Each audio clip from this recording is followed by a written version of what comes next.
Night had fallen over the mountains. The air was cold, thin, and silent, the kind of silence that makes every heartbeat sound louder. A single man stood at the edge of a rocky cliff, staring at the stars. His name was Dr. Alex Rains, once a respected scientist, now a man everyone called mad. For years, Alex had worked at a deep space listening station. He was one of the few people who still believed that something out there was trying to talk to humanity. He spent his nights surrounded by machines, signals, and endless static. But unlike others, Alex didn't listen to numbers or data. He listened for a voice. No one believed him when he said he could feel something in the noise, a pattern, a rhythm, almost like breathing. He tried to explain it to his team, but they laughed. They said space was empty, that stars don't talk, and that Alex needed rest. After that, they fired him. His career was gone. His name was mocked in news headlines, and his friends stopped answering his calls. But Alex didn't stop. Every night he came back to the mountains with his small radio kit. He would point the antenna toward the sky and wait, for hours, for days, for years, talking, whispering, asking questions. Sometimes he even apologized to the stars, for what he didn't know. It just felt right. He didn't want fame. He didn't want revenge. He only wanted an answer. And then one night the answer came. At first it was a small flicker on his monitor, a tiny movement in the static, too perfect to be random. He froze, adjusted the dial. The noise became sharper, louder, and then for the first time clear. A voice. It was calm, distant, almost human. And it said only one thing. "We hear you, Alex Rains." For a few seconds he didn't move. He thought maybe he was dreaming. But the voice came again. The same tone, the same words, only louder this time. "We hear you." His hands shook. His heart pounded so hard he could barely breathe. He turned on the recorder and whispered, "Who were you?" No answer. Only the hum of the wind and the soft hiss of the radio. He tried again, his voice trembling. "Where are you?" Then silence, and something new. A signal tone, rhythmic, structured, repeating. It was not random. It was a code. It felt alive. For the next hour, Alex recorded everything. He marked every frequency, every pattern. His laptop screen filled with strange mathematical waves, not like anything from Earth. He felt a strange pull, like the stars were staring back at him. Miles away, a weather satellite suddenly went offline. Then another. And another. All at the same time. In a control room somewhere in the city, red alarms began to blink. "Unidentified transmission detected," a technician said. The coordinates matched one thing: the mountain where Alex was standing. Back on the cliff, the wind picked up. The air vibrated softly, almost singing. The stars seemed closer. Alex felt tears in his eyes. He looked up, whispering, "You're real, aren't you?" The radio hissed once, then cleared, and the voice returned, different now, almost gentle. "You called." We answered. Alex dropped to his knees. He didn't know whether to cry, laugh, or scream. He had spent 10 years waiting for this moment, dreaming of it, begging for it, and now it was real. He looked up at the endless sky, millions of lights, cold and beautiful. Each star felt like an eye watching him. The thought sent chills down his spine. "Why me?" he whispered. "Why are you talking to me?" There was no reply this time. Only a long pause and then a single sound, a pulse deep and powerful echoing across his speakers. Then silence. Alex waited for hours. No more messages came. But something inside him had changed. He could feel it in his chest, a strange warmth, like someone was still listening. The night sky glowed brighter, and the stars flickered, as if blinking in response. He sat there until dawn, his eyes heavy, his body shaking with exhaustion and excitement. The morning sun rose behind him, painting the mountains gold. He replayed the recording again and again. Each time it gave him the same feeling: fear, wonder, and hope. He didn't know what would happen next. He didn't know who had spoken to him, or what they wanted. But one thing was certain: he wasn't crazy. For the first time in years, Alex smiled. He looked up one last time before leaving, and whispered softly, "Thank you." Far above him, in the cold silence of space, something moved, a faint glimmer between the stars, like a small light turning to face him, and somewhere, deep in the static of the universe, a voice whispered back, too soft to hear, "Now, we begin." Morning came, but Alex Rains could not sleep. The recording from last night played in his mind again and again, that strange voice saying his name. He had proof now, real proof, but he also had questions that burned like fire in his head. Who were they? How did they know his name? And what did they mean by "we hear you"? He made coffee with shaking hands and sat beside his radio.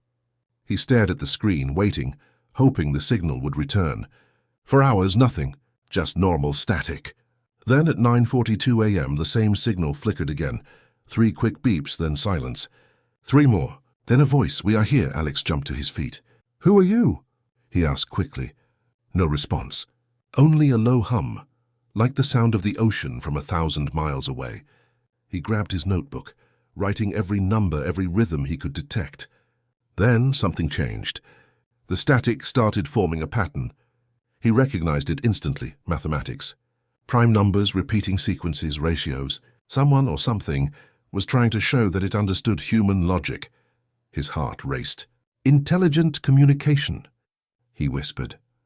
This was the moment scientists had dreamed about for centuries. Not random radio noise, but a mind reaching out. He typed a quick reply through his transmitter. "I hear you." "Who are you?" Then he pressed send and waited. He expected silence, maybe hours of nothing. But within seconds the radio hissed, and a reply came back almost instantly. "We know what you are." Alex froze. His skin went cold. "What I am?" he whispered. "What do you mean?" He tried to ask again, but the signal cut off. The monitor lights blinked red, showing multiple new frequencies at once. It was like hundreds of voices whispering together in the static. Faint, strange, and impossible to understand. He turned up the volume. Among the noise he could almost hear words. "We remember. Day long ago. Human." Alex stepped back. His chest felt tight. The air around him seemed heavier, thicker. He realized he was trembling. Just then his computer flashed an alert. "Incoming data from external source." A new message appeared, a stream of numbers that formed coordinates. He checked the map. The location was Jupiter. He stared in disbelief. Nothing should be able to send signals that fast from Jupiter, not without faster-than-light technology. This wasn't just communication. It was something that broke every known rule of physics.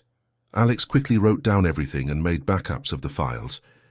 But before he could analyze more, his internet connection died. Then his lights flickered. Then his laptop screen turned black, except for one sentence in glowing white text. "We were waiting." He stepped away from the desk, heart pounding. The room was cold, silent. He whispered, "Waiting for me?" Then a loud knock at the door. Alex froze. Who could be here? His cabin was miles from town. He looked through the small window. 2 men in black suits stood outside. One of them was holding an ID badge with the NASA logo. "Dr. Rains," the taller one said. "We need to talk." Alex opened the door slowly. "How did you find me?" he asked. "We've been tracking the same signal you've been sending," the agent replied. "You made contact, didn't you?" Alex hesitated. "I don't know what it was." "Maybe," the agent cut him off. "Whatever it is, you're not safe. The signal is spreading. Satellites, power grids, communications, everything's reacting." Alex's eyes widened. "Reacting? You mean, look at this," the other agent said, showing him a tablet. A live feed displayed a strange object near Jupiter's orbit, large, dark, and moving. "It appeared right after your message," the agent said. "It's not natural." Alex stared at the image. It looked like a shadow, but it was growing. "Are you saying it's coming here?" The agent didn't answer. Outside, thunder rolled across the clear sky. The radio crackled again, louder this time, almost angry. The agents turned toward it, confused. Alex ran to the desk, switching the receiver back on. The voice returned, deeper now, distorted, echoing like it came from everywhere at once. "Do not fear.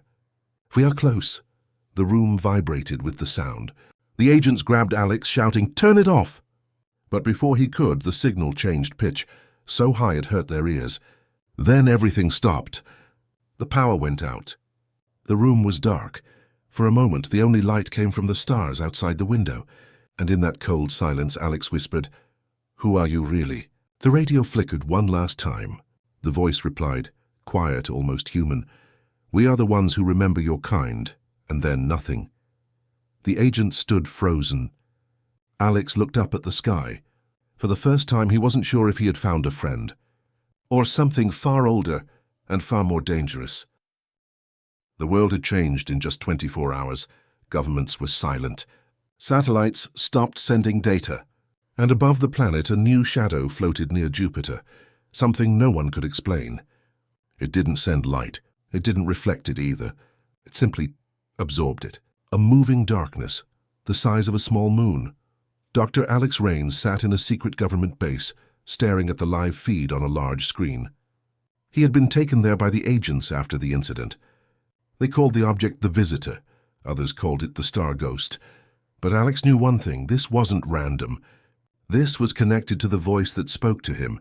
Every nation was watching. Every scientist was guessing. But no one could explain how the object appeared, or why it was silent. It didn't respond to radar, radio, or light, except to Alex. At exactly 3:33 a.m., his personal radio, the same one he used on the mountain, turned on by itself. No power, no cables, just sound, a soft hum. Then that same calm voice. "Do you remember us?" Alex froze. "No, I don't," he whispered. He looked around, making sure no one else could hear. The voice continued. "Your kind did, long ago. Before the forgetting." "What forgetting?" Alex asked. He felt his pulse quicken.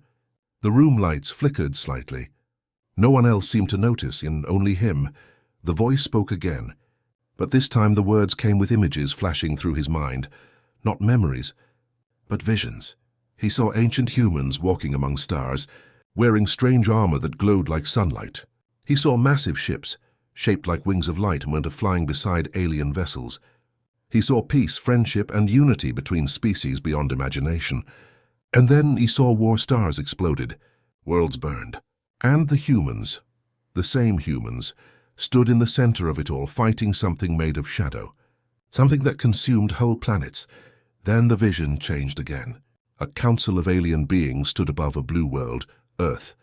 Their voices echoed through Alex's head. "They cannot remember. They must forget, or the war will begin again." And then darkness, Alex gasped and fell to his knees. He was sweating, shaking, breathing fast. He whispered, We were there. We fought in the stars." A soldier nearby rushed over. "Doctor, are you okay?" Alex nodded weakly. Yes, I just need air." Outside the base, the night was calm. But Alex couldn't stop thinking about what he saw. Could it be true? Had humanity once been part of a galactic alliance? And if so, why erase it? Before he could think further, the radio crackled again. "They are coming again." Alex froze. Who? The answer was only one word. The Devourers. He didn't know what that meant, but the voice sounded afraid. And that terrified him even more. He ran back inside, shouting, "They said something's coming." "We're not safe."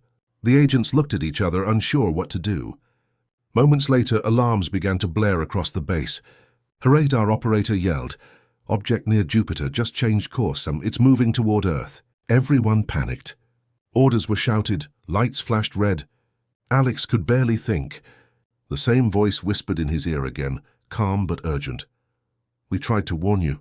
We cannot stop them this time." "Stop who?" Alex cried. But there was no reply. Only static. Days passed. The world watched as the dark object slowly moved closer. Some said it was a ship. Others said it was a weapon.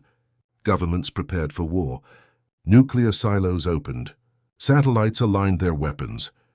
But deep down, Alex knew this wasn't a battle humans could win with guns. Late one night, he found something new in the data. Hidden inside the radio signal was another code, faint, buried under layers of noise. When he decoded it, he found a map, not of the stars, but of Earth. It pointed to a single place, a desert in the middle of nowhere. Underneath the map, 2 words appeared, "The Gate." Alex stared at it. He didn't know what it meant, but he felt drawn to it.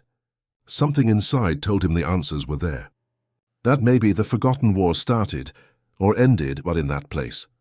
He packed his bag, took his radio, and slipped out of the base unnoticed. He drove through the night until he reached the endless sands of the desert. When he stopped the car, the stars above were brighter than ever, the same stars that once spoke to him. He turned on the radio. At first silence, then a whisper. Welcome back, child of the stars. The sand trembled. The sky shimmered, and for a second Alex saw something rising from beneath the desert. A massive metallic structure, glowing faintly with blue light, buried for thousands of years. His heart pounded. He whispered, "My God, we built this." And then a deeper voice echoed from the radio, not the same one as before, darker, colder. "You should not have remembered." The ground shook. The lights in the sky changed color. And far above, near Jupiter, the shadow began to move faster. The war had begun again. The desert was silent. Wind moved across, the sand like whispers of ghosts. Dr. Alex Raines stood, alone beside the buried structure he had found, a massive ring of metal and stone, glowing faintly in the moonlight. It pulsed softly like a heartbeat. The signal from his radio was stronger here, clearer, louder. He didn't need the antenna anymore. The air itself carried the voice. "You have found the gate," the voice said. It was calm, familiar. The same voice that had spoken to him since that night on the mountain. Alex took a step forward. "What is this place?" "A memory," it replied. "A door your kind once used, before you forgot who you were." He touched the cold metal surface. It hummed beneath his fingers. A pattern of symbols appeared, bright lines that formed a spiral of light. For a brief second, Alex saw faces in the glow, humans but dressed in shining armor, their eyes filled with fire. He pulled back, overwhelmed. "We built this?" "Yes," the voice said. "Long before your history began, you were the first to reach the stars." Alex stared at the sand around him. "Why did we forget?" The voice hesitated. Then it said softly, "Because you chose to survive." Before he could ask more, the ground trembled. Far above the atmosphere, the dark object near Jupiter changed course again, moving faster, straight toward Earth. Every radar on the planet caught it. Government screamed alerts. Fighter jets launched. Missiles were armed. But it was already too late. The night sky lit up. A deep rumble spread through the air like thunder rolling from the heavens. Then a shape appeared in orbit, a massive construct of black metal and glowing veins of blue energy. It was not just a ship. It was a city in space. The visitors had arrived. Alex fell to his knees, staring up in awe and fear. The voice spoke again, but this time it sounded different. It wasn't just one voice. It was thousands layered together, speaking as one. "Do not be afraid. We did not come to destroy." Across the world, satellites and power systems began shutting down one by one. Nuclear weapons froze in launch mode. Jets dropped from the sky, unharmed but powerless. The world's armies stood helpless. And still no attack came. Alex shouted to the sky, "Then what do you want? Why come here now?" A beam of light shot down from the stars, striking the ground near the gate. Sand turned to glass. In the center of the light stood a figure, tall, luminous, not human but not alien either. It had no mouth, no eyes, only a shape like liquid light, constantly shifting. When it spoke, the sound came from everywhere at once. "We come because you remembered." Alex took a step forward. "Remembered what?" "The truth, the war. And us." He could feel the warmth from the figure, almost like standing near a campfire. He asked, "What are you?" The being tilted its head. "We are what remains of the Alliance, your old kin. We waited for the day when one of you would listen again." Alex's voice trembled. "And the shadow near Jupiter. The Devourers." The being's light dimmed slightly. "They followed us. They were born from your war. They feed on what you once were." A sudden explosion of thunder filled the sky. Far above, the dark ship released smaller shapes, hundreds of them falling toward Earth like meteors. The being turned its gaze upward. "They are here," Alex shouted. "Can you stop them?" "We can hold them back, but not for long. The power that once united our races is gone." The light being looked at Alex, and for the first time its voice grew gentle. "There is one thing that still remains." "Your voice." "My voice?"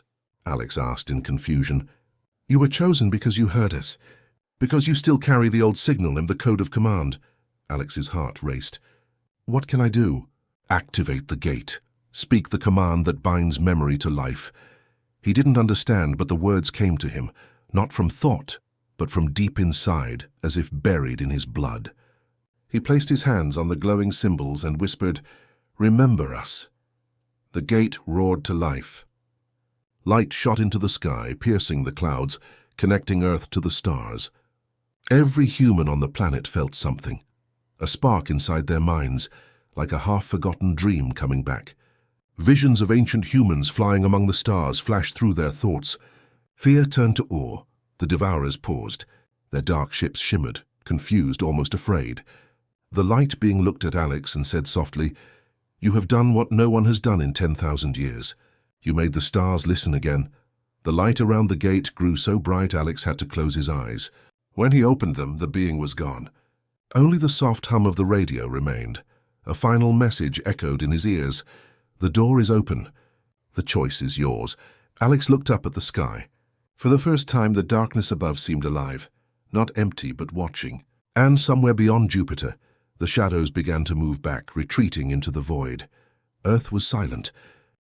But the silence felt different now. Not fear, but expectation. The desert was quiet. Alex Rain stood before the gate, still glowing faintly in the moonlight. Above him, the sky was alive. Thousands of stars twinkled brighter than ever, as if paying attention. The Devourers had retreated, but their shadow still lingered at the edge of the solar system, a silent warning. Earth had survived, but the world would never be the same again. Alex looked at his hands, still shaking from the events of the past days. He had activated the gate. He had made the stars remember humanity, and now he was about to see the truth. The radio crackled softly, almost like a whisper in the wind. "Come," it said. "Come where the sky first spoke."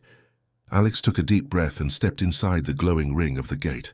Light enveloped him, soft but powerful. The desert vanished.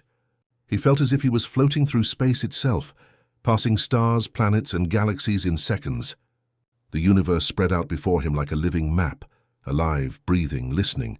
Then he saw them, not ships, not aliens in the way he had imagined, but beings of pure light, thousands of them hovering among the stars.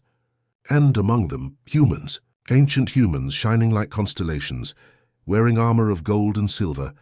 They moved gracefully, connected to the stars in ways Alex could only feel in his heart. He realized then, these were humans from before the forgetting, the ones who had reached the stars, who had fought the Devourers in ages past, and now they were welcoming him home. A voice calm and warm came from everywhere at once. "You remembered. You called us back." Alex fell to his knees, tears streaming down his face. He had spent years thinking he was alone. He had spent years being laughed at, called crazy and ignored. But now he understood. Humanity was never small. Humanity had always been among the stars.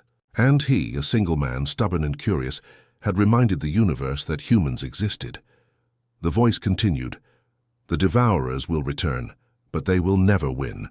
You carry the signal now. Humanity remembers its place." Alex looked down at his hands. They glowed faintly, like the stars themselves were inside him. He could feel knowledge, strength, and courage flowing through him, not just his own, but from all humans who had ever lived. He realized the truth.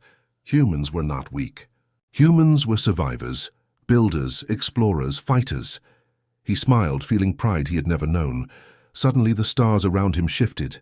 A constellation formed, like a doorway made of light pointing back to Earth. The voice whispered, "Return. Lead your people. Teach them who they are. Humanity belongs to the stars, and the stars belong to humanity." Alex opened his eyes. The desert was still beneath him. The gate pulsed softly. The sky above glimmered, brighter, alive, full of promise. He knew the world was watching him now. Millions, billions of humans would feel the change. The memory of the stars, the courage of ancient humans, and the signal of hope he had shared would inspire them all. He lifted his head, speaking aloud, "Humanity, we were never alone, and we will never forget again." A shooting star streaked across the sky. It wasn't just a star, it was a message, a promise. Somewhere across the galaxy, someone or something had answered, and now humanity was ready to answer back. Alex stood tall. The gate behind him shimmered and slowly disappeared, leaving only the desert and the endless sky. But he knew it didn't matter. The gate wasn't a place. It was inside humans now. Her memory, a signal, a courage that no shadow could ever destroy. He whispered one last time, a message to the stars and the universe. "We are human. We reach for the stars, and we will never stop." Above him, the stars twinkled in agreement, Somewhere far beyond Jupiter, a faint pulse of light blinked. The Devourers were watching. But they would wait. And humanity would rise. The man who talked to the stars looked up, smiling. For the first time in history, humans knew their place among the universe. Not small, not weak, but proud, strong, and unstoppable. And somewhere in the vast darkness of space, the universe whispered back, "Welcome home, human.